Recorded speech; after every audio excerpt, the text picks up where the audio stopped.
Pemirsa, seorang pemuda diduga depresi menyandra seorang anak balita di dalam sebuah pondok di areal kebun di Kabupaten Empat Lawang, Sumatera Selatan. Pelaku mengancam akan melukai korban jika tuntutannya tidak dipenuhi. Memanfaatkan kelengahan pelaku, polisi berhasil menyergap dan meringkus pelaku.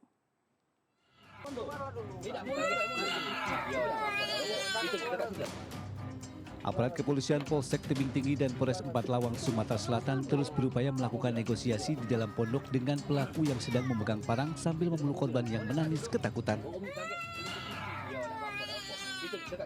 Selama 2 jam lebih drama penyanderaan berlangsung.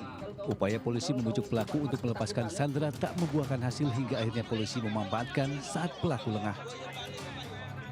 Polisi langsung melakukan penyergapan terhadap pelaku hingga terjadi perlawanan.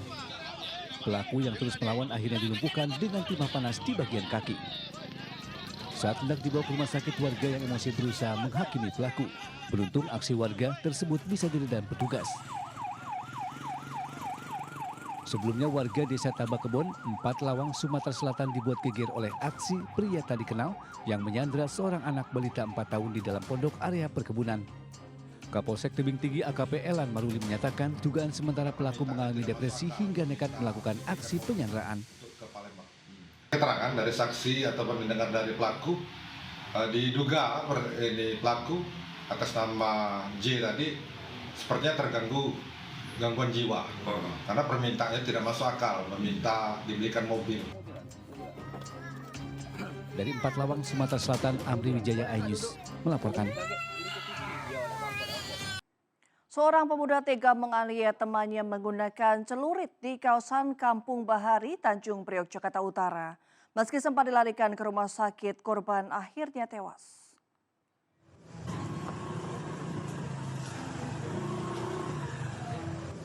Mendapatkan laporan adanya penganiayaan yang mengakibatkan seorang pemuda tewas di rumah sakit, polisi bergerak cepat dengan mendatangi rumah pelaku di kawasan Kampung Bahari, Tanjung Priok, Jakarta Utara. Tak mau buruannya kabur, polisi langsung mengepung jalan keluar rumah pelaku. Tak lama berselang, polisi akhirnya berhasil menangkap pelaku yang akan melarikan diri. Menurut polisi, insiden berawal saat korban dipanggil oleh pelaku ke rumahnya. Sesampainya di rumah pelaku, korban terlibat cekcok dengan pelaku dan sempat dipukul dengan airsoft gun. Tak puas dengan itu, pelaku mengambil celurit dan kembali menganiaya korban. Meski sempat berlari keluar rumah untuk meminta bantuan kepada warga, namun akhirnya nyawa korban tak dapat diselamatkan. Diduga keributan terjadi akibat permasalahan narkoba antar keduanya. Yang pertama, pelaku memukul ke arah muka korban, pukul pakai senjata airsoft gun, gagang airsoft gun. Kemudian pelaku mengambil celurit yang ada di dalam lemari untuk langsung dibacok ke arah korban.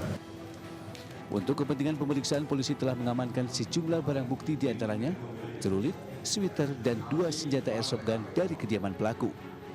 Pelaku juga akan dijerat dengan pasal pembunuhan dengan ancaman hukuman 15 tahun penjara. Dari Jakarta, Sofyan Firdaus, iNews melaporkan. Korban dugaan penculikan ibu rumah tangga di Antapani, Kota Bandung telah kembali ke rumah. Korban tiba di kediamannya pada pukul 24.03 WIB.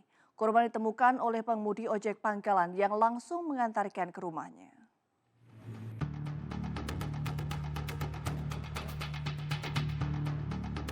Kabar kembalinya Ibu Santi setelah dilepaskan oleh para penculiknya diterima oleh keluarga yang menunggu di Mapolsek Antapani, Bandung. Kabar gembira tersebut diterima sekitar pukul 20.40-an atau sekitar 8 jam setelah peristiwa penculikan. Korban ditemukan di area sekitar Taman Abdi Negara di Jalan Pasir Impun yang berjarak sekitar 7 km dari rumah korban. Korban ditemukan oleh seorang pengemudi ojek pangkalan dalam kondisi menangis dan ketakutan. Di depan PD? Di depan PD. Di dalam mobil atau Di luar terus. gelapnya di PD itu Pak ya? Dari informasi, kondisi Santi masih mengalami trauma dan sedang berkumpul bersama keluarga. Sementara itu, pengemudi ojek yang mengantar Santi kini sedang dimintai kesaksian oleh pihak kepolisian. Sebelumnya, seorang ibu rumah tangga diculik orang tak dikenal bersenjata api di depan rumahnya. Aksi komplotan tersebut dilakukan di siang bolong dan terekam CCTV. Korban sempat teriak sehingga membuat keluarga yang ada di dalam rumah keluar, namun mobil penculik sudah menjauh dari lokasi. Dari Bandung, Jawa Barat, Muji Prayitno, iNews melaporkan.